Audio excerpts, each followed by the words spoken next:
The man in seat 2A did not look up when the twins walked in.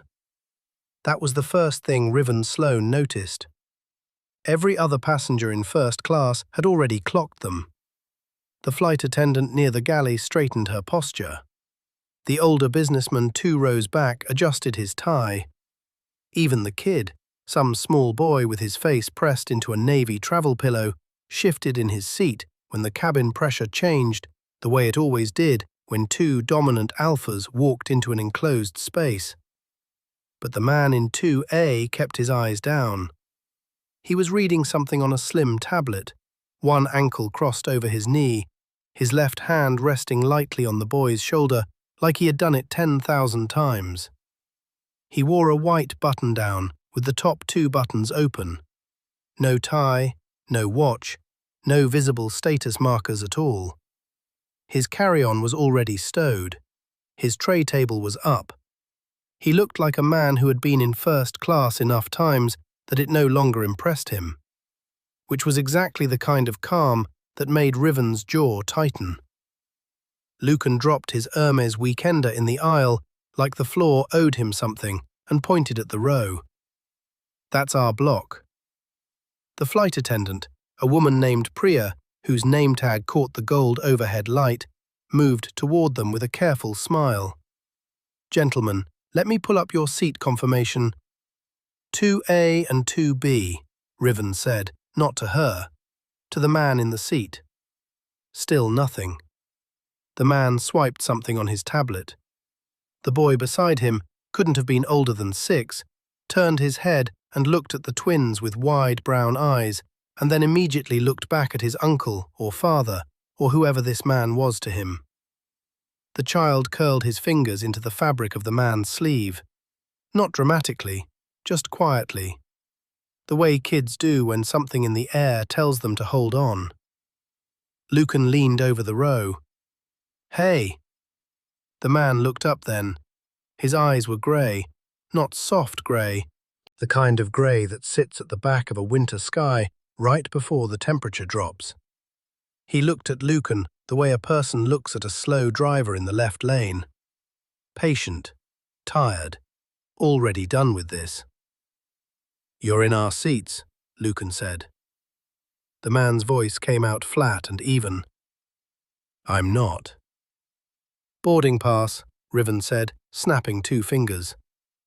And here is where the cabin went quiet in that particular way. Not silent, but listening. The hum of the engines was still there. The faint clink of prep work from the galley was still there. But 11 sets of eyes in first class all found very careful reasons to look in the direction of row 2 without appearing to look at all. The man reached into his breast pocket and pulled out the boarding pass. He held it up without standing, without leaning forward, without giving an inch of physical ground. Priya stepped in. "Sir, if I could just—" Lucan took the boarding pass directly from the man's hand. The boy flinched. Lucan barely glanced at it before he laughed once, short and dismissive, and held the pass out to the side like it was a parking ticket that had already been proven wrong. "Coach is in the back," he said. "You can take your kid and—" "He's not going anywhere." That voice did not come from the man in 2A. It came from Priya, who had apparently decided something in the last 4 seconds. She stood very straight and said it again, quieter this time, which somehow made it louder. "Sir, that is a confirmed lie-flat booking for a minor with a documented medical accommodation. I need you to return that boarding pass." Lucan looked at her like she had just said something in a language he did not recognize. Riven put his hand on the headrest of 2A and leaned in close. Close enough that the omega in the seat should have pressed back, should have angled away, should have done something submissive and retreating, the way people did when an alpha invaded their space at 30,000 feet with nowhere to go. The man in 2A did not move. He looked straight ahead. Then, slowly, with the kind of deliberate control that is scarier than any raised voice, he reached into the inside pocket of his jacket and pulled out a second card. Not a boarding pass, not an ID. A matte black card with no logo on the front. Just a number and a name embossed so quietly you had to tilt it toward the light to read it. He held it up between two fingers. "My name is Kalen Vey," he said, "and I own your company." The twins did not move, and for the first time since they had walked onto that plane, the Sloane brothers, sons of a New Jersey billionaire, faces of a luxury freight empire worth $4 billion, men who had never once in their combined lives heard the word no and believed it, looked like they did not know what to do next. Hi viewers, have you ever been in a situation where someone underestimated you so badly they had no idea who they were actually dealing with? Drop your story in the comments right now because I want to hear it. The cabin was still listening. Priya looked at the card, then she looked at the twins. Then she stepped back one full step and said, with a composure that deserved its own award, "Gentlemen, your seats are in row 4. I'll get your bags." Riven had not blinked yet. Lucan's laugh had died somewhere between his throat and his mouth and never made it out. The boy, Evo, the 6-year-old who understood nothing about shareholder cards or luxury freight or corporate law, looked up at the man he called uncle and whispered something. Kalen looked down at him just for a second, and something in his face shifted. Not softened exactly, but adjusted. The way a closed door adjusts when the person on the other side is someone you actually want to let in. He pulled Evo's travel pillow closer and said, low enough that only the boy could hear it, "We're fine." But the twins were still standing there, and the matte black card was still between Kalen's fingers, and somewhere in the back of Riven Sloane's very expensive education, a number was connecting to a name that was connecting to a truth that his father had spent 3 years making sure would never surface in public. His face did something involuntary then, something that, if you had been watching closely, you would have caught in the half-second before he controlled it again. It was not anger, it was recognition. Lucan recovered first, because Lucan always recovered first. He straightened up, rolled one shoulder back, and let out the kind of exhale that wealthy men use when they want to signal that a situation has been reclassified from threat to inconvenience. He looked at the card in Kalen's hand the way you look at a magic trick when you're convinced you already know how it works. "Shareholder card," he said, and his tone landed with the specific weight of a man who had been handed business cards by people trying to impress him since he was 15 years old. "Half the board carries one of those." "They carry a version," Kalen said. He did not look up from his tablet. "Mine is the one that ends board meetings." Priya appeared at Lucan's elbow with the kind of presence that only comes from years of managing entitled passengers in a sealed metal cylinder. She was holding a laminated seating chart, and her voice was very gentle and very final. "Mr. Sloane, your row is confirmed as 4A and 4B. I'll need you both to be seated before we begin boarding completion." Lucan looked at her, then at Kalen, then at the card. He picked up his weekender from the aisle floor in one motion and walked back to row 4 without another word. Which left Riven. Riven had not moved from the headrest. His hand was still on it. His knuckles had not whitened. He was too controlled for that. But his eyes had not left Kalen's face since the moment the card appeared. He was doing the specific kind of math that people do when something that should not be true is insisting on being true anyway, and the numbers keep landing in the same wrong place. Kalen finally looked up at him. "You're blocking the aisle," Kalen said. It was not aggressive. It was not sarcastic. It was the most neutral sentence a human being had spoken on that flight, and somehow that made it worse. Because aggression can be matched, sarcasm can be returned. Neutrality from someone who just told you he owns your family's company has no good response. Riven let go of the headrest. He walked to row 4. The cabin breathed again. Evo had gone very still during all of it. Not frozen still, the quiet still of a child who has learned that sometimes the safest thing to do when big people are doing big people things is to make yourself very small and wait. He was gripping the hem of Kaylen's sleeve with 2 fingers, not pulling, just holding. Kaylen looked down at him. "You okay?" Ivo nodded once. He had grey-green eyes that were a shade lighter than his uncle's, and a small scar on his chin from a playground fall 2 years back, and when he was scared, he did not cry. He went quiet, which was in some ways harder to watch. "They're gone," Kaylen said. Ivo looked toward row 4. Both twins were seated. Lucan had his phone out. Riven was staring at the headrest in front of him like it had personally wronged him. "Why were they yelling?" Ivo asked. "They weren't yelling. Their voices were big." Kaylen considered that. "Yeah," he said. "Their voices were big." He picked up Ivo's noise-cancelling headphones from the seat pocket and held them out. "Put these on. I'll tap your shoulder when the snacks come." Ivo took them without argument, which meant he had already decided that the scary part was over. Kids made that call faster than adults did. They had better instincts about when danger had actually passed and when it was just quieting down. This particular danger had not passed. It had only relocated to row 4, where Riven Sloane had just pulled up a contact in his phone with one name at the top of the list. Dad. He stared at it for a long moment. Then he put the phone face down on his knee.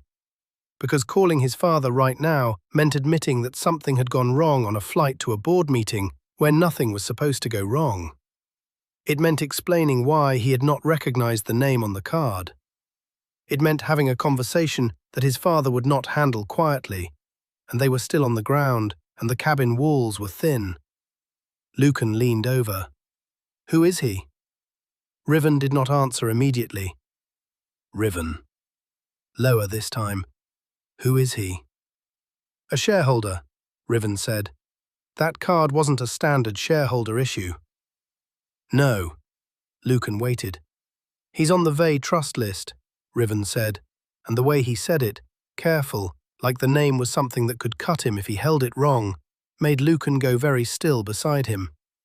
Because the Vey trust was not a name that came up in board meetings. It was a name that came up in the documents their father kept in a locked drawer in his home office in Short Hills. It was connected to an audit from 3 years back that had been settled in private, the settlement buried under 3 layers of legal language. The auditor involved now permanently listed as deceased. The auditor's last name had been Vey. Lucan looked toward row 2. Kaylen had his tablet up again. His posture had not changed. His breathing was even. He looked like a man on a routine business trip. He looked like a man who had been planning this for a very long time, and the plane had not even left the gate. The wheels left the ground at 9:47 a.m. Ivo made it through takeoff with his headphones on and both hands wrapped around a small stuffed rabbit that had been through more airports than most adults. His breathing stayed even. His shoulders did not climb to his ears the way they sometimes did. Kaylen kept one hand on the armrest between them, palm up, and Ivo pressed 2 fingers against it, exactly once during the initial climb. Then the plane leveled, and the boy exhaled and went back to watching something on the small screen clipped to the seat in front of him. Kaylen closed his tablet. He did not need it anymore. Everything he needed for the next 4 hours was already in his head. Had been for 3 years. He had run the sequence so many times in hotel rooms and late-night kitchens, and once in the hospital waiting room while Ivo had a fever that scared him half to death, that it had stopped feeling like planning and started feeling like memory. Like something that had already happened, and he was just moving toward the moment everyone else would catch up. He leaned his seat back 2 inches and looked at the clouds outside the window. The California board meeting was scheduled for 10 a.m. the following morning. Sloane Lux Freight's quarterly review. A room of 12 people who thought this was routine. The Sloane patriarch, Dashiell Sloane, flying in from Short Hills with his attorneys. a general counsel named Fitch, who had been hiding things in footnotes for 6 years. 2 independent board members who were not corrupt, just incurious. And then the rest, regional directors, a compliance officer who had learned not to ask questions, and a finance chair who had been copied on emails he would spend the next decade trying to forget. None of them knew that Kalen owned 53% of the voting shares. None of them knew about the file. Most of them did not even know his name. That was the thing about being invisible.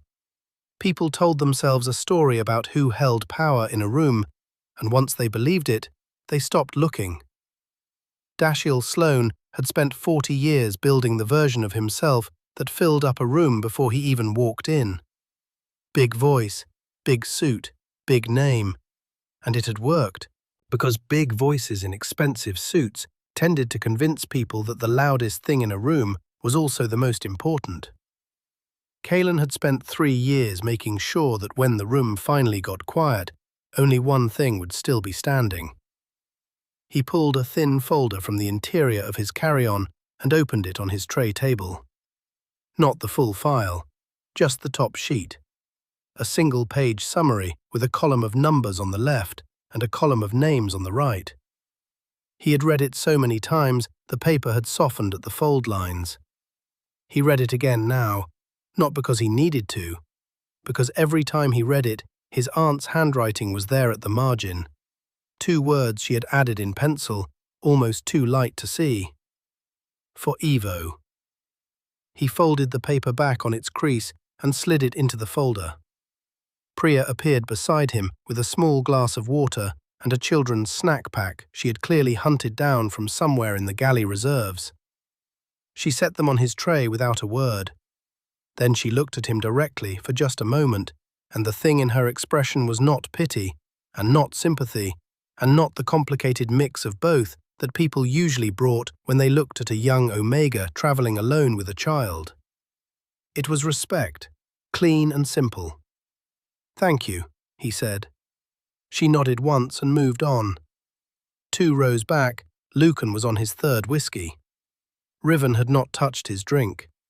He had the window shade down and his arms crossed, and the look of a man quietly and systematically dismantling his own assumptions. Kalen knew that look because he had worn it himself once. 3 years ago, in the kitchen of a 2-bedroom apartment in Roxbury, sitting with a dead woman's files spread across the table while Evo slept in the next room.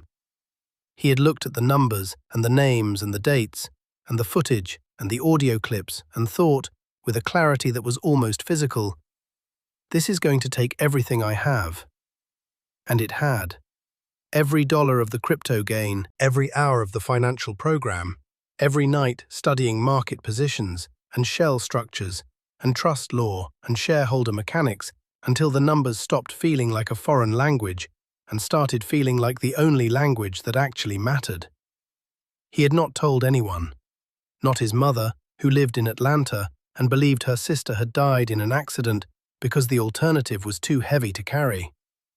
Not the single attorney he had consulted, once, anonymously, in a rented office, through a name that did not connect back to him. Not the woman at the childcare center who sometimes watched Ivo on nights when Kalen had late calls, who had asked once gently if he was okay, and he had said yes because he needed to be okay, and sometimes the only way to stay a thing is to keep saying it. He had done it alone, for 3 years, while raising a 6-year-old who had panic episodes on planes and cried for a mother who was not coming back, and asked questions that had no good answers, like, why do some people get hurt when they tell the truth? That question had cost Kalen a full night of sleep. He had not answered it yet, but tomorrow morning, in a boardroom in California, something close to an answer was going to be delivered. Ivo tugged his sleeve. Kalen looked down.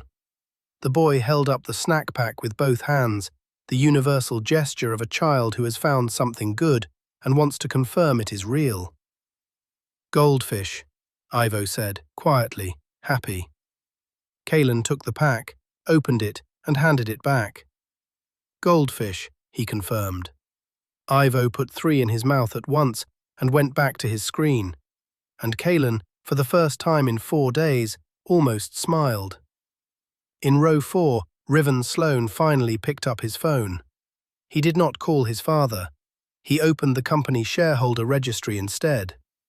The app was slow on the in-flight Wi-Fi. He tapped through 3 authentication screens. When the registry finally loaded, he searched the Vey Trust. The number that came back stopped his breath. 53%. He looked at it for 5 full seconds. Then he looked up at the back of row 2, where a young Omega in a white button-down was feeding crackers to a 6-year-old. And Riven Sloane understood, in the complete and total way that a man understands something when there is no longer any angle left to argue it away, that they had made a catastrophic mistake. Not just on the plane, 3 years ago. They landed at SFO at 1 in the afternoon, and the Pacific air hit the jetway like a reminder that they were a long way from Short Hills. Kalen moved through the terminal the way he always did, efficiently, without pausing. Ivo's small hand wrapped in his, the carry-on over one shoulder. He had learned a long time ago that airports rewarded people who looked like they knew exactly where they were going, so he always looked like that, even on the days he was running on 4 hours of sleep and a gas station coffee, and the specific kind of exhaustion that does not come from the body, but from carrying something heavy for too long. The hotel was 12 minutes from the terminal, a boutique property in the financial district, 6 floors, clean lines, the kind of place that did not have a casino or a water park, but had incredibly good room service and blackout curtains that actually worked. He had stayed here twice before, both times under the shell company name, both times with Ivo in the adjoining room. The boy was asleep before Kalen even got the second curtain closed. He sat at the desk and opened his laptop. The California attorneys had confirmed the meeting packet was received. The compliance copies were filed. The third-party auditor, a firm based in Chicago with no connection to Sloane Lux and a reputation clean enough to stand in court, had already submitted their preliminary findings under seal. Everything was in place. Everything had been in place for 6 weeks. The thing about a plan this long was that the hardest part was not building it. The hardest part was not running it. The hardest part was the night before it landed, when the room was quiet and the child was asleep, and there was nothing left to check or prepare or rehearse, and the only thing between you and the morning was your own head. He thought about his aunt. Denise Vey had been 41 when she died.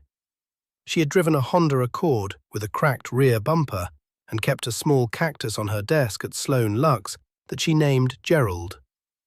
She brought Ivo to the office on school holidays and let him sit under her desk with his tablet and a bag of chips, and she called him her little shadow, and he called her Auntie D, and she was the only person in the building who ever looked at the numbers and asked out loud why they were not adding up. That question had cost her everything. The official report said wet road conditions. A curb she had taken 100 times. No other vehicle involved. The case was closed inside of 2 weeks, which anyone who had ever watched a county investigation move in real time knew was not how it went unless someone had applied pressure somewhere soft. Kalen had requested the full investigation file under public records law 6 months after the funeral. It took 4 requests and 1 attorney letter to get it. When he finally read it, he sat with it for 3 days before he let himself feel anything. Then he let himself feel everything. All of it. Every bit. In the kitchen of the Roxbury apartment, with the door closed and Ivo at his neighbour's and the lights low. And then he cleaned up the kitchen and started building. He closed the laptop now and stood up. The mirror above the desk showed him something he rarely looked at directly. Himself, full face, no agenda, no performance required. 26 years old, grey eyes, the same cheekbones as his mother, the same mouth as his aunt if you knew to look, a small Omega designation mark at the base of his throat, pale and neat, the way they looked when the person wearing them had decided a long time ago that it was not the most interesting thing about them. He looked at himself for 3 seconds, then he went to bed. Across the city, in the Sloane party's suite at the Four Seasons, Dashiell Sloane had gotten his son's call. Not the call Riven had not made on the plane, a later one, a short one. 7 minutes in the hotel corridor after Lucan had gone to order room service, and Riven had stood by the window and said, in the most careful voice he owned, "There is something you need to know before tomorrow." Dashiell had listened without interrupting. When Riven finished, there was a silence on the line that lasted long enough to become its own kind of statement. Then Dashiell said, "I'll handle it." "Dad." "I said I'll handle it." And the call ended. Dashiell Sloane was 64 years old, and he had handled things his whole life. Problems became settlements. Settlements became silence. Silence became the official version. He had done it with the auditor. He had done it with the 3 warehouse injury cases. He had done it with the Jersey port issue that should have ended the company in 2019, and instead disappeared behind a law firm invoice so large it had its own line in the quarterly budget. He was not afraid of a shareholder. He had bought shareholders before. He poured 2 fingers of scotch and looked out at the city and thought about the morning, thought about the room, thought about who would be in it and what they knew and what they could be persuaded to overlook. He had been in enough boardrooms to know that the outcome was usually decided before anyone sat down. He would arrive early. He would own the room before the meeting started. He would not let a 26-year-old Omega with a black card and a quiet voice walk into that space and make him feel what his son had apparently felt on an airplane today. He finished the scotch. He did not sleep well, but he did not know that yet. And neither did his attorneys, and neither did anyone on the Sloane side of tomorrow's table who was going to sit down believing, with complete and total confidence, that they already knew how the morning was going to end. The boardroom was on the 14th floor and had floor-to-ceiling windows that looked out over the bay. It was the kind of room that had been designed to make people feel small before the meeting even started. High ceilings, dark wood, leather chairs that were 1 grade too heavy to push back casually. A view that pulled your eye toward it and held it there, reminding you how much of the world existed outside this room and how little of it you controlled. Dashiell Sloane had walked in at 8:45 a.m. and taken the chair at the head of the table. He was 64 and built like a man who had played football in college and never fully stopped believing that physical size was the same thing as authority. He wore a charcoal Brooks Brothers suit and a tie the color of old money and a watch that cost more than the annual salary of every warehouse worker whose wages he had stolen. His attorneys, 2 men in matching grey who communicated primarily through eyebrow movements, sat on either side of him.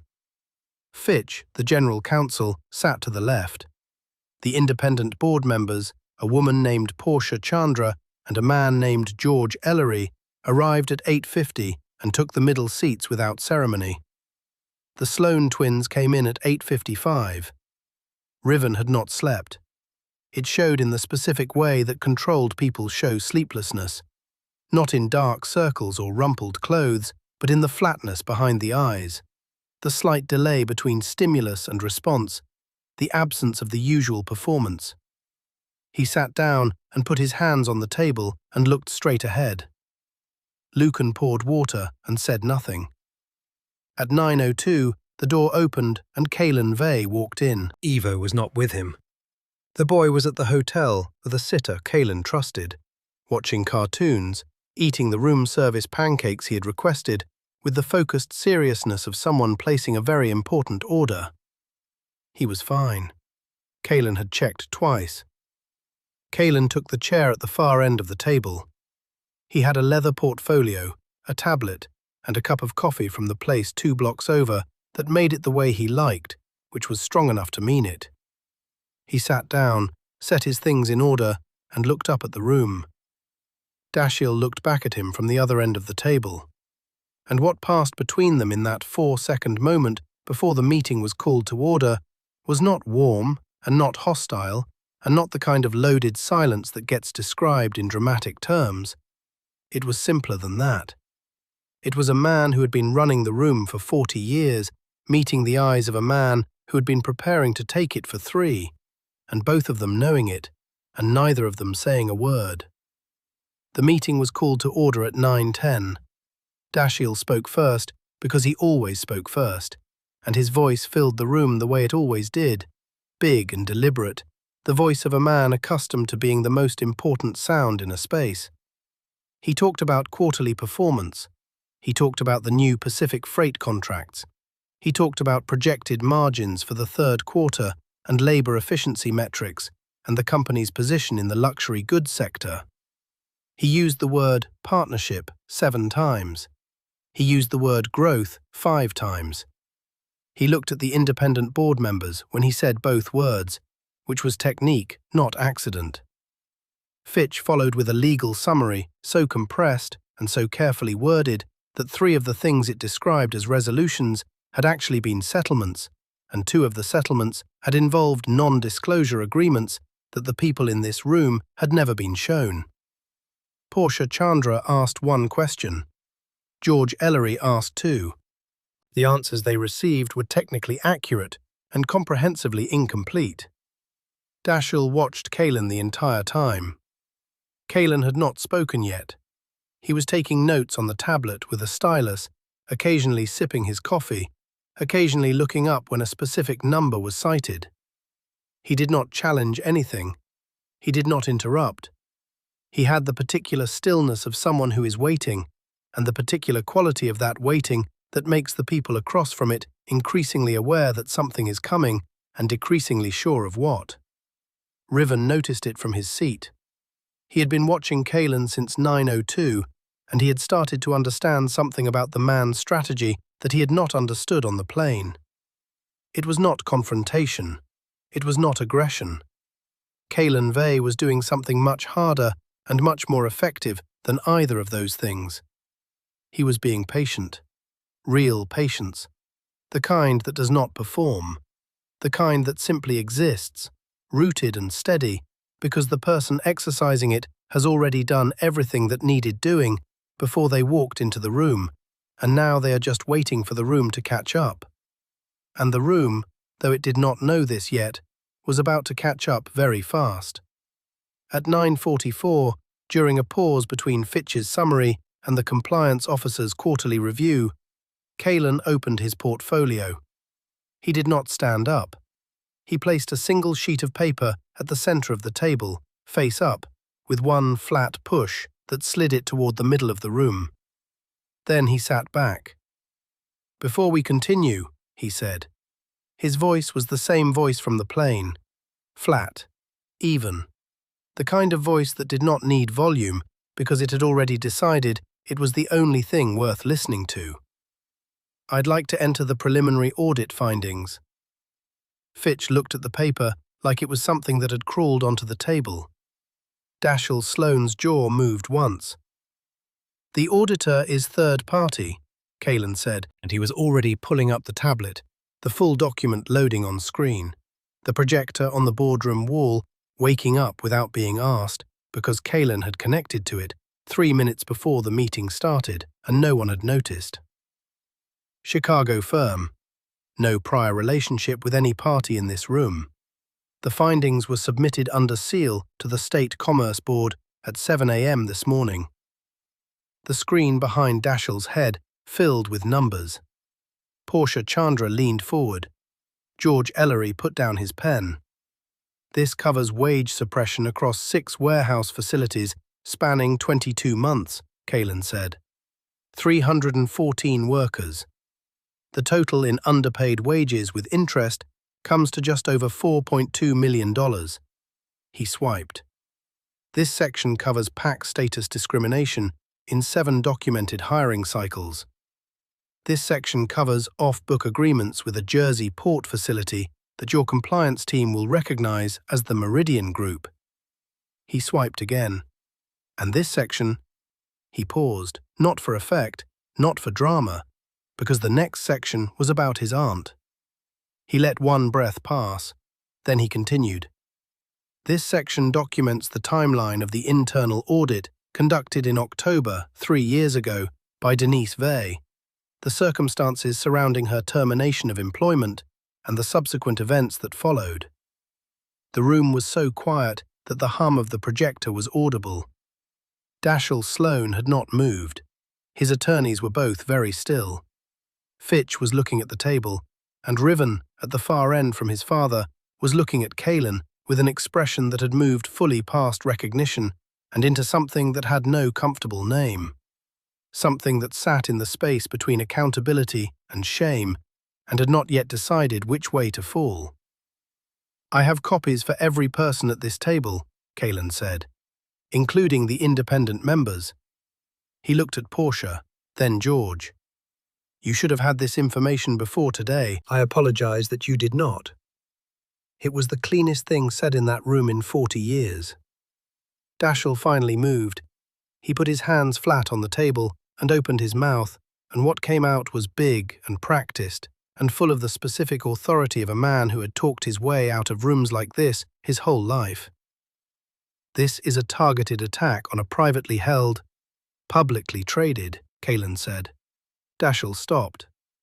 "Sloane Lux Freight converted to public trading status in 2021, Kaelin said, "which is how I hold 53% of the voting shares." He held up the black card between two fingers, the same way he had on the plane. "Which means this meeting can continue with the current agenda, or it can redirect to what's actually on the table." He set the card down. "Your choice, but the State Commerce Board received their copy at 7 a.m., so the timeline is no longer internal." The window behind the table showed the bay. Cold water, open sky. A container ship moving slowly through the frame like it had no idea what was happening 14 floors above it. Dashiell Sloane looked at his attorneys. His attorneys looked at the document on the table, and Riven Sloane, who had not slept and had spent the entire flight doing math that kept landing in the same wrong place, looked at the man at the other end of the table and thought about a 6-year-old boy holding 2 fingers against an open palm at 30,000 feet. He thought about what that boy's last name was. He thought about what had happened to the woman who shared it.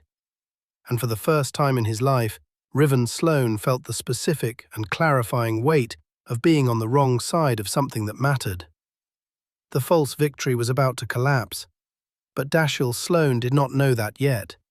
He was already reaching for the script he had used 100 times before, already pulling the room toward him the way big voices always tried to pull rooms, already believing, with everything he had, that this was still a situation he could manage. He had no idea what was in the second folder. Dashiell Sloane reached for the wrong script. That was the moment. Not the projector, not the audit document sliding across the table, not even the number 53% hanging in the air like something that could not be taken back.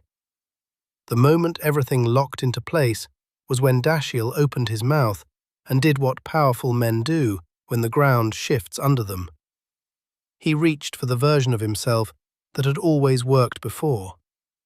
He reached for volume.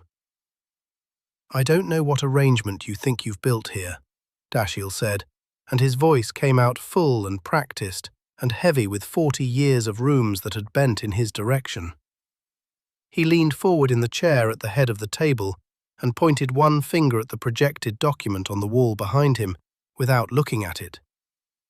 "But I have sat in this seat for 22 years, and I have watched people come into this company with files and allegations and third-party opinions, and every single time, the company was still standing when they left." Portia Chandra was reading the paper in front of her. She had not looked up once since Kaelin slid it across the table. The Meridian Group agreement was a logistics partnership that was reviewed by our legal team, Fitch started. "It was reviewed by your legal team," George Ellery said, and his voice was so flat and so precise that it cut Fitch off mid-sentence, like a door closing. He was 60 years old and had a background in securities regulation and had been on this board for 11 months because the previous independent member had resigned without a public explanation. He pushed his glasses up and looked at the document. An off-book agreement reviewed exclusively by the in-house counsel of the company that entered into it. That is not a review. That is a notation. Fitch's mouth closed. Dashiell pivoted. He did it smoothly, the way men like him always pivoted, by moving the target. He looked at Portia. Portia, you've been on this board 3 years. You know what this company has built. You know what it means to the sector. You know what a coordinated attack from a hostile shareholder looks like. Portia set the paper down. She looked at Dashiell with the expression of a woman who had spent her career in corporate governance and had heard the phrase coordinated attack used to describe accountability more times than she could count. Dashiell, she said, there are 314 names in this document, with amounts, with dates, with corresponding payroll records that your own system generated. She paused. That is not a coordinated attack. That is a ledger. The room shifted. Not loudly. Rooms like this never shifted loudly. But the quality of the air changed in the way it changes when the people who are waiting to see which way a thing would fall have seen enough to decide. The compliance officer looked at his hands. One of the grey attorneys leaned 1 inch to the left and wrote something on his notepad that he immediately covered with his palm. Dashiell looked at Kalen. Kalen had not spoken since his last sentence. He was sitting with both hands on the table, his coffee to the right, his portfolio open in front of him. He was watching the room the way you watch a controlled burn, with attention and without panic, because you set the conditions and you know where it stops. You want to run this company, Dashiell said. His voice had dropped. The volume was gone, and what was underneath it was harder, older, the voice of a man who was not performing anymore. You want to walk in here with your trust shares and your Chicago auditor and take something that 3 generations of this family built. I want accountability for 314 workers, Kalen said, and for 1 auditor who told the truth and died for it. The silence after that sentence was the loudest thing in the room. Lucan's water glass was halfway to his mouth. He set it down. Riven had not moved in 4 minutes. Dashiell's jaw tightened. That investigation was closed. By the same county office that received $30,000 in equipment donations from the Sloane Family Foundation 6 weeks before the report was filed, Kalen said. He opened the second page of the portfolio. I have the donation records. I have the timeline. I have the name of the county liaison who signed off on the closure. He did not raise his voice. He did not need to. The State Attorney General's office received that section of the file at 7:15 this morning, 15 minutes after the Commerce Board. One of the grey attorneys stood up. He said, in a voice stripped of everything except pure legal reflex, "This meeting needs to be paused pending counsel review." "Sit down, Marcus," Dashiell said. Marcus did not sit down. He stayed standing, which meant something, because Marcus had been sitting down when Dashiell told him to for 19 years. Portia spoke again. "I'm going to make a motion." Dashiell looked at her. "I'm moving to suspend executive authority pending an independent review of the findings presented today." She looked at George. George nodded once. She looked at the room. "I need a second." The compliance officer, whose name was Terence Okafor, and who had spent 6 years learning not to ask questions he did not want answers to, looked at the document in front of him. He looked at the 314 names. He thought about his own name and where it appeared in certain email chains, and whether appearing in those chains made him a participant or a witness. And he understood in that moment that the difference between those two things was going to be decided very soon, and the only move he had left was to be clearly and publicly on one side of it. "Second," Terence said. Dashiell Sloane looked at the man who had just seconded a motion to suspend his authority, like he was seeing him for the first time. Maybe he was. The motion passed 4-2. The two opposing votes were Dashiell and Fitch. Fitch's vote drew a look from George Ellery that lasted exactly 2 seconds and communicated everything. And just like that, the false victory collapsed. Not with noise, not with the dramatic implosion that the twins had probably imagined somewhere in the back of their minds as the worst possible version of this morning. It collapsed the way things collapse when they have been hollow for a long time. Quietly, completely, and with the specific kind of finality that makes everyone in the room realize they had been standing in it. Dashiell Sloane sat at the head of the table and looked at nothing. His hands were still flat on the wood. His watch still caught the light. And the man at the other end of the table, the quiet Omega in the white button-down, who had been invisible for 3 years by design, closed his portfolio and reached for his coffee and took a sip like the morning was proceeding exactly as planned. Because it was. The second folder hit the table at 10:22 a.m. and the room never recovered. Kalen did not announce it. He did not preface it with a summary or a legal caveat or the kind of careful framing that people used when they were about to say something devastating and wanted the delivery to soften the landing. He opened the portfolio to the second section, and he pushed it to the center of the table, and he turned the tablet so the projector picked up the new file, and he said, "This is the warehouse footage." The screen changed. It showed a loading dock. The timestamp in the corner read, 18 months ago, 6:47 a.m. The quality was standard security camera, clear enough to see faces, clear enough to read badge numbers, clear enough to watch a forklift operator named Darius Lamel lose his footing on a dock surface that had been flagged for repair 11 weeks earlier and never fixed. The room watched. Portia's hand came up and covered her mouth. The footage ran 43 seconds. When it ended, Kalen advanced the file without pausing.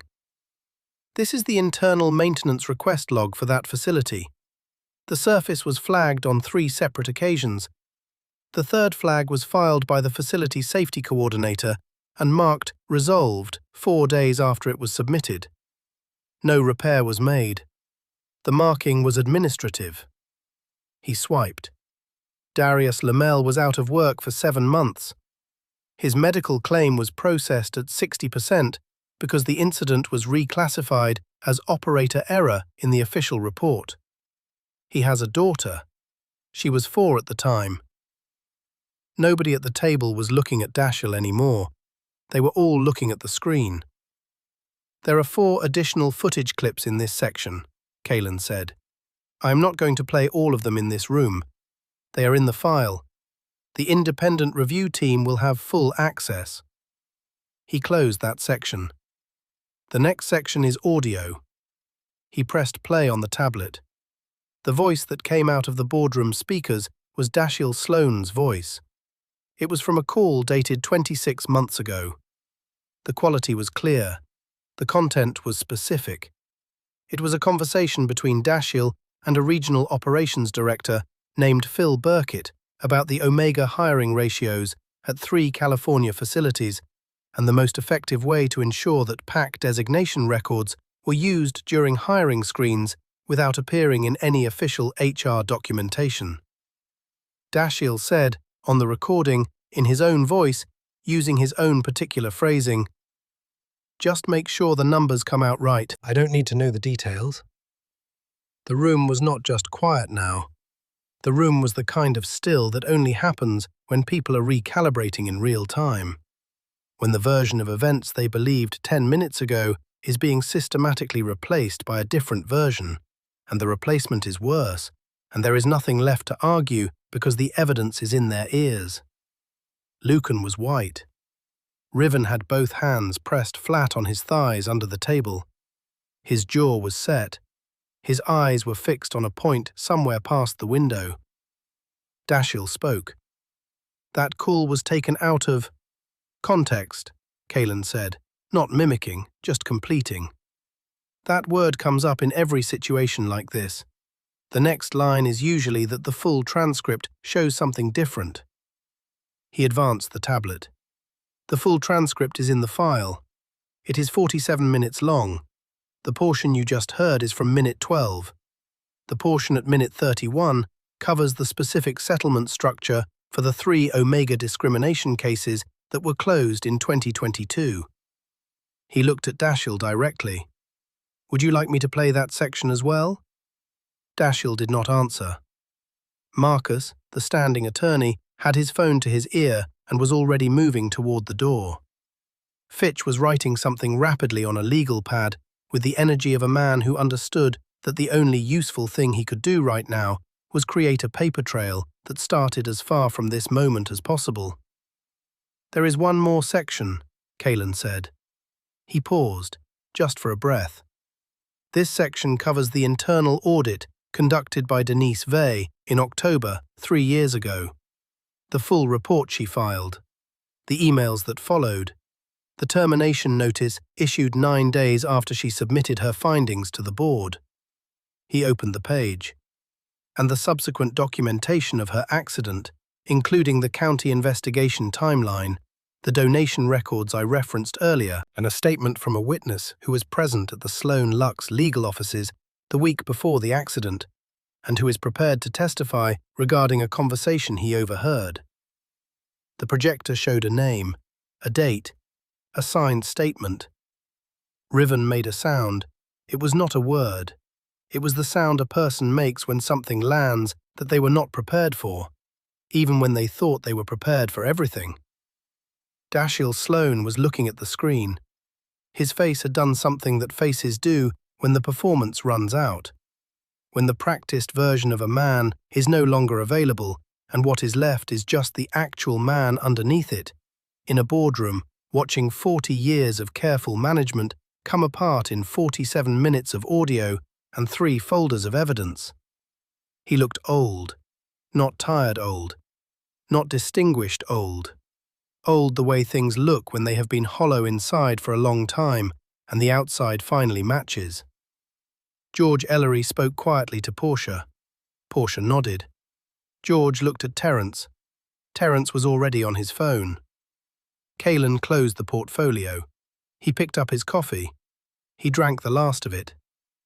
"The full file has been transmitted to the State Attorney General's office, the State Commerce Board, the Federal Labor Board, and 3 investigative journalists at outlets I am not going to name in this room," he said. "Not because I want to destroy this company. I don't. 314 workers depend on this company for their income. The company is viable without the people who ran it this way." He set the cup down. "Those are 2 separate things. The company is one thing. What happened inside it is another." He looked at the independent board members. "The review team will be in contact by end of day. I'll make myself available for any questions." He looked at the twins. Not long, just a beat. The length of a thought that had been carried a long time and did not need to be spoken out loud. Then he picked up his portfolio and his tablet, and he stood up and he walked to the door. Nobody stopped him. Nobody spoke. Dashiell Sloane sat at the head of the table, with his hands still flat on the wood, and his watch still catching the light and the sound of his own voice, still present in the air of the room, like something that could not be taken back. Because it could not. Because that was the point. Because some things once said, stay said, no matter how much money you have. The door closed quietly behind Kalen. And in the boardroom on the 14th floor, with the floor-to-ceiling windows and the view of the bay, the Sloane Empire finished falling. The titles were stripped on a Thursday. Not dramatically. There was no press conference, no public statement, No moment where cameras caught the exact second that powerful men became accountable ones. It happened through a legal document, filed with the state, transmitted by email at 9 a.m., processed by a paralegal who had no idea whose names were on it. Riven Sloane's executive authority was suspended, pending criminal investigation. Fitch resigned before the document was finalized. The Grey attorneys stopped returning calls. Riven's title as VP of Pacific Operations was removed at 10:14 a.m. Lucan's VP of Eastern Logistics followed at 10:22, 8 minutes apart, like a clock counting down something. Kalen received the confirmation on his phone in the hotel lobby, while Ivo ate a croissant and methodically separated all the flaky top layers from the rest of it, which apparently was the correct way to eat a croissant if you were 6. Kalen looked at the notification. He looked at Ivo. He put the phone back in his pocket. "Good?" he asked. Ivo held up a piece of croissant. "It's flaky." "That's the point," Kalen said. He drank his coffee. What came next was not justice, the way movies showed it. There was no single clean moment where a gavel came down and the right people went to the right places, and the wrong people faced the exact consequences they deserved at the exact time they deserved them. Real accountability moved slower than that, and dirtier than that, and sometimes stopped in places that were unsatisfying and required more pushing. Kalen knew this. He had known it from the beginning.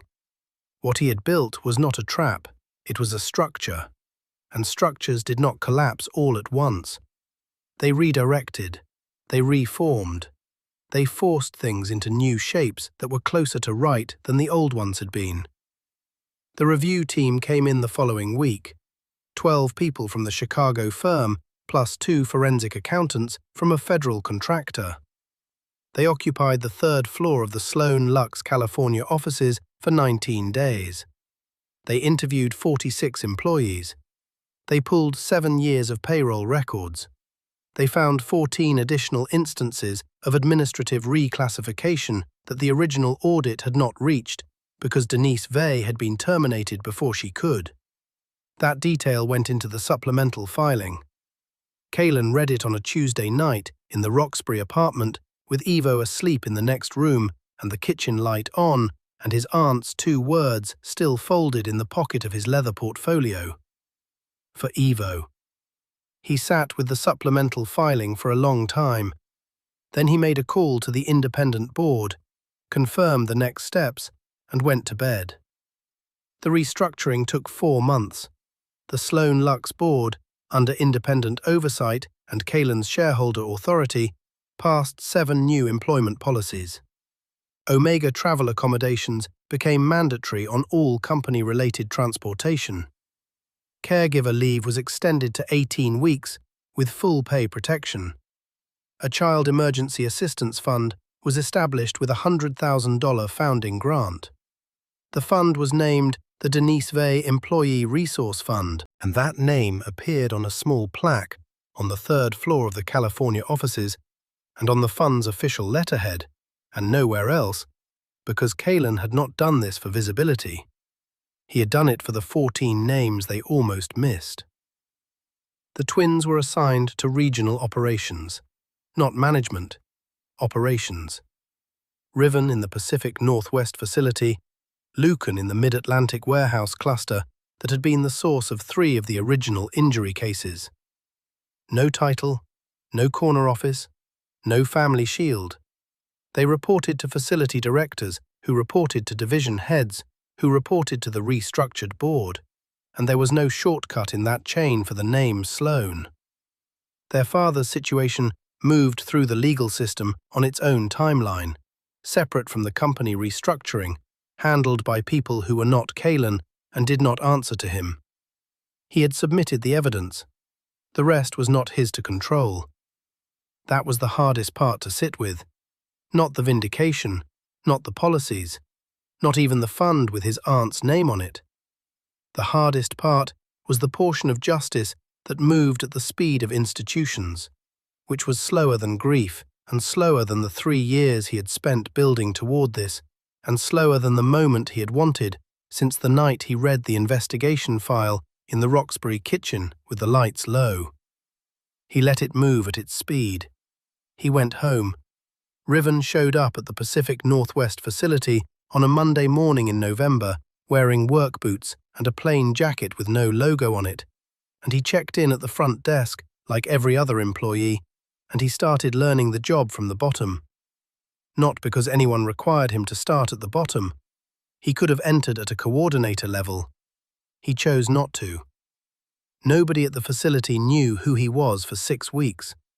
When they found out, a warehouse team leader named Josephine R. Ma asked him directly in the break room whether his family had stolen wages from workers. He said yes. She looked at him for a long time, then she went back to her lunch. He did not ask for forgiveness. He came back the next day. Lucan was harder. He had never been the one who ran math in his head or sat with consequences quietly. He was the one who moved first and recalibrated later, and had spent his whole life in the gap between those two things. He argued with his facility director in week 2. He walked off the floor in week 3. He came back in week 4 and did not explain why, which turned out to be the most useful thing he had done. He was not good at accountability in the clean way. He was good at it in the messy way, which was the only way most people actually were. He made mistakes and got corrected, and stopped making those specific mistakes and moved on to new ones. It was slow. It was real. 4 months after the board meeting, Riven Sloane stepped in front of a camera.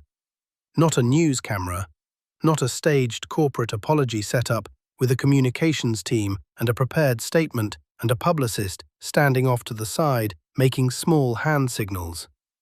It was a press ambush outside the Mid-Atlantic facility on a Wednesday morning. 2 local reporters and a freelance photographer who had gotten a tip from someone in the county records office about the restructuring timeline. Kalen was there because he had a scheduled walkthrough of the facility's new caregiver accommodation wing. Evo was with him, which was not planned, because the sitter had a family emergency and Kalen had not had time to arrange an alternative. And so the boy was in the lobby with his stuffed rabbit and a tablet when the reporters pushed through the entrance and started moving toward Kalen. Cameras up, microphones out, voices overlapping. Kalen had handled press before. He could manage it. But Evo was 7 steps behind him, and the sound of 2 people talking loudly and moving fast in an enclosed space was the specific combination that triggered the boy's panic episodes, and Kalen was calculating the distance and the angle and running the choice between addressing the reporters and getting to Evo in the half-second he had available. Lucan was faster. He had come down from the upper floor for the walkthrough, and he was at the lobby entrance when the reporters pushed in, and he saw Evo before Kalen did. He crossed the lobby in 6 steps and placed himself between the cameras and the child, without hesitation, without being asked, without looking at Kalen for confirmation. He crouched down to Evo's level and said something low that nobody else heard, and Evo looked up at him, and Lucan held out one hand palm up. Evo looked at the hand. Then he pressed 2 fingers against it, the same way he pressed 2 fingers against Kalen's palm on the plane. Kalen saw it from across the lobby. He handled the reporters in 4 minutes. 2 questions answered, 2 redirected, 1 promise of a formal statement that actually got sent the following afternoon. Professional. Clean. The facility director thanked him afterward, and Kalen nodded and went to where Evo was sitting in a lobby chair, with Lucan crouched beside him, the 2 of them looking at something on Evo's tablet. Kalen stood there for a moment. Lucan looked up. He did not have an expression that was trying to accomplish something. He was not angling for credit or signaling redemption or waiting to be seen doing the right thing. He just looked up, the way a person looks up when someone enters the room. "He's good," Lucan said. Evo held up the tablet. "Uncle K, there's a frog that can jump 60 times its body length." I know, Kalen said. Lucan didn't know. I really didn't, Lucan said.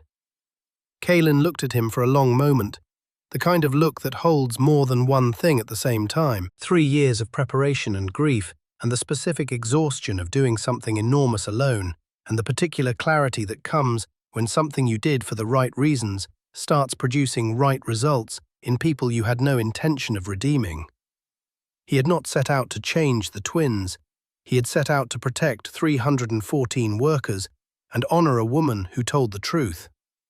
The twins were a consequence of that, not a goal of it, and consequences were not the same as forgiveness, and presence was not the same as trust, and showing up on a Wednesday was not the same as the years it would take to mean something. But it was a start, and Kalen Vey had spent enough time working with the raw materials of things to know that starts were not nothing. Riven called 2 weeks later. He did not call from a personal number. He called from the facility line because he had been at work and he only had 5 minutes, and he said, with no preamble, I found something in the Northwest Facility Payroll Archive, a 7th reclassification case from 2020. It wasn't in the original audit. He gave Kalen the reference number. I'm going to flag it to the review team, but I wanted you to know first. Kalen wrote down the number. Why? He said. Riven was quiet for 2 seconds. Because it should have been found 3 years ago, and it wasn't, and the person whose record it is deserves to have someone find it now. Kalen looked at the number on the paper. He thought about his aunt flagging the surface 3 times. He thought about Terence Okafor saying second when it mattered. He thought about the way things moved in the world. Not all at once, not cleanly, not with the dramatic weight of a single moment that erased everything before it, but incrementally, case by case, name by name, one found record at a time. Send it to Terence, Kalen said. Copy me. Okay, Riven said. The call ended. Kalen sat with the number for a minute. Then he went to pick up Ivo from school. The boy came out of the building with his backpack on sideways and a drawing in his hand that he held up before Kalen was even close enough to see it clearly. I made this, Ivo said. It was a plane, crayon, blue wings, gold windows, a small figure in one of the first-class seats holding something that Ivo had drawn as a rectangle. What is that? Kalen asked, pointing at the rectangle. Ivo looked at it. Your card, he said. The one that made the big men stop. Kalen took the drawing. He looked at it for a long time. You're going to keep that? Ivo said. It was not a question. Yeah, Kalen said. I'm going to keep that. He folded it very carefully and put it in his jacket pocket, right next to where the portfolio used to sit, right next to the fold where his aunt's handwriting was. They walked to the car together. Ivo talked about frogs the entire way. Kalen listened to every word. 7 months after the board meeting, Riven Sloane asked the question in a parking lot. Not in an office. Not over a formal dinner or a scheduled call or any setting that had been arranged to carry weight. It was a Tuesday evening outside the Mid-Atlantic facility after a late-running floor review, and the security lights were on and the lot was mostly empty, and Lucan had been standing by his car for 3 minutes before Kalen came out, which meant he had been waiting, which meant the question had been sitting in him for a while. Would you ever trust us? Lucan said, outside a boardroom. He did not dress it up.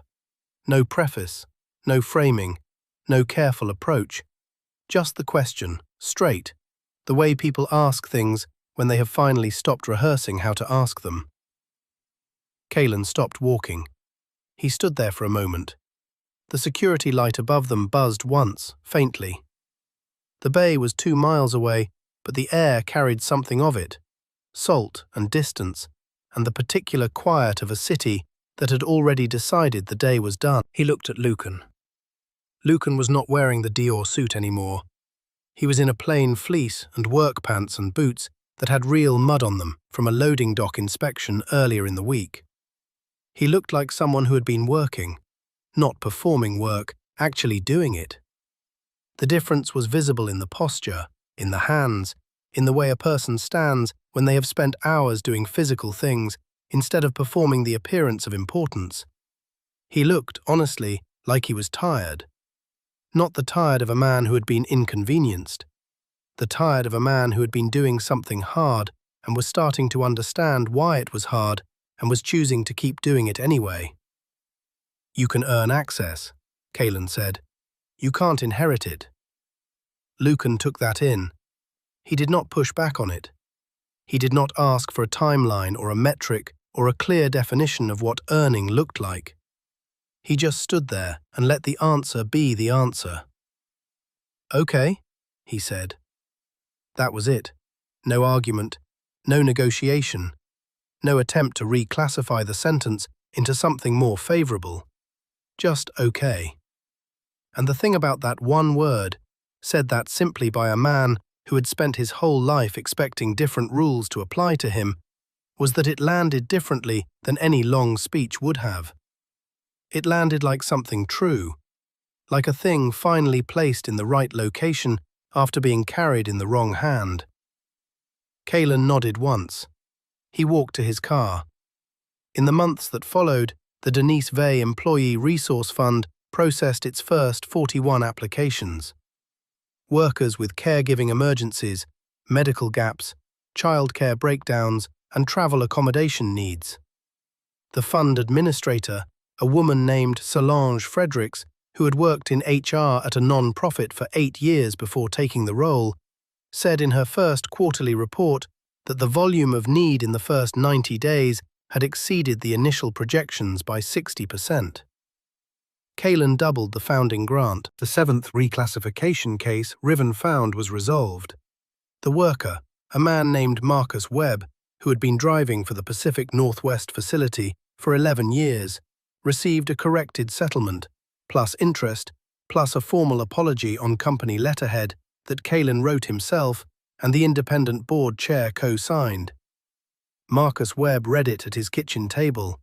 He called the facility line the next morning and asked to speak to whoever wrote it. Riven happened to pick up. He stayed on the phone for 14 minutes.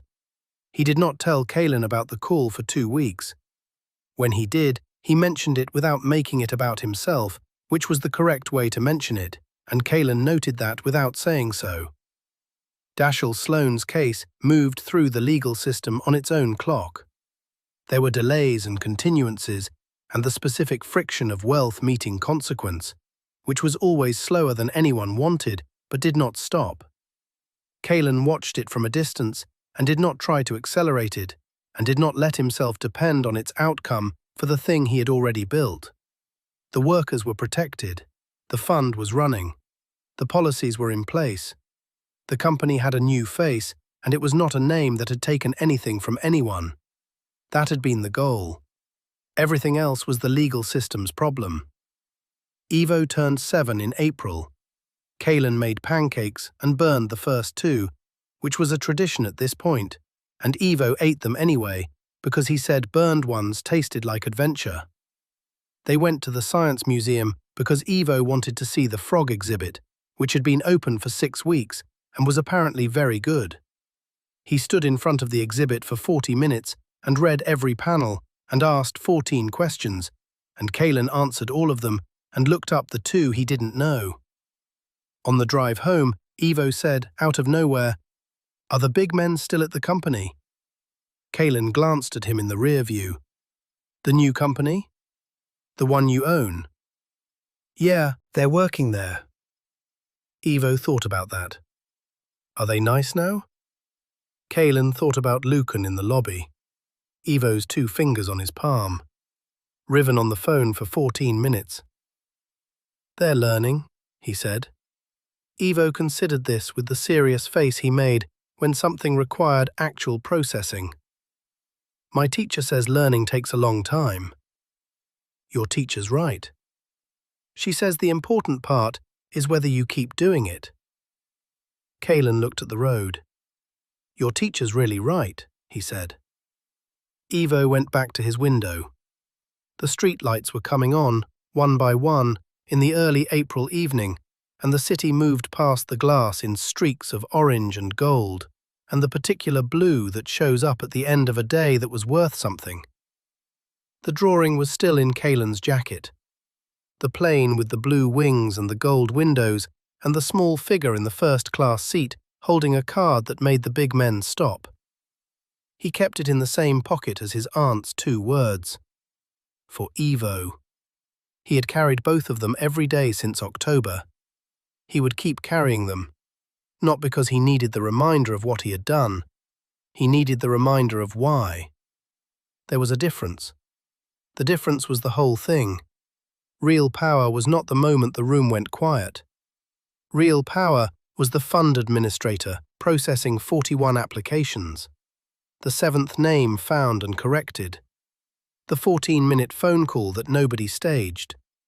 The boy in the back seat learning the word accountability from a teacher who said the important part was whether you kept doing it. That was the inheritance worth leaving, not a name on a building, not a chair at the head of a table. A standard, one that did not bend for volume or wealth, or the specific arrogance of men who had spent their whole lives mistaking the size of their voice for the weight of their character.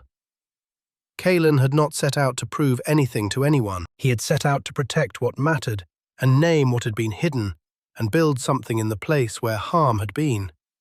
And he had done it. Not loudly, not for recognition, not with the kind of dramatic, visible force that gets written about and quoted and made into the thing people reference when they want to explain what justice looks like. He had done it the way his aunt had done her job. Carefully, honestly, completely. And then he had gone home to make pancakes and name the burned one's adventure and listen to 14 questions about frogs. That was the win. That was the whole win. If this story moved something in you, if it made you feel something real, please subscribe to this channel right now and turn on the notification bell so you do not miss a single story. Every week we bring you stories that are built to stay with you, stories about quiet strength and earned truth, and the people who do the hard thing when the easy thing was available. Hit that subscribe button, ring the bell, and drop a comment below because we want to hear from you. Tell us what part of Kaelin's story hit the hardest. Tell us what you would have done in that boardroom. Tell us whose story this reminded you of. Your words in the comments are not just engagement, they are a community of people who believe the right thing is worth doing, even when nobody is watching. Share this story with someone who needs to hear it today. We will see you in the next one.